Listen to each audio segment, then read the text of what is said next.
Around this time of year, especially Easter time, especially this weekend, one thing that comes to mind, chocolates. Obviously, they're going to be plentiful for the kids, right? So always beware. It could be a choking hazard for the kids, and especially around animals too. You know how dogs and cats can get into things like that, and we know inherently they're not good for dogs. So making sure that you keep them away, stored safely, and kids are taking chocolates from people that they know, especially adults that they know, and not eating anything that, from a stranger, obviously.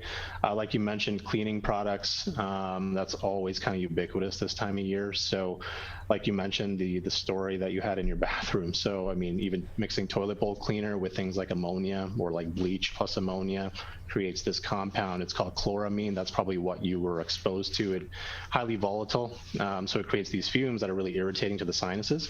So it can cause you, to tear up, to cough, be kind of short of breath. So when that happens, the best thing to do is to kind of remove yourself from the situation, open a window if you can, ventilate the area or the door, make sure you get those fumes out. And then, in the garage as well, cleaning the garage, I'm sure, is going to be a big thing. There are a lot of different types of products and cleaners there, so you want to keep them up and away from children, especially. These things can be very attractive to children if they're open, especially even little sips of anything. So that's something like wheel cleaner.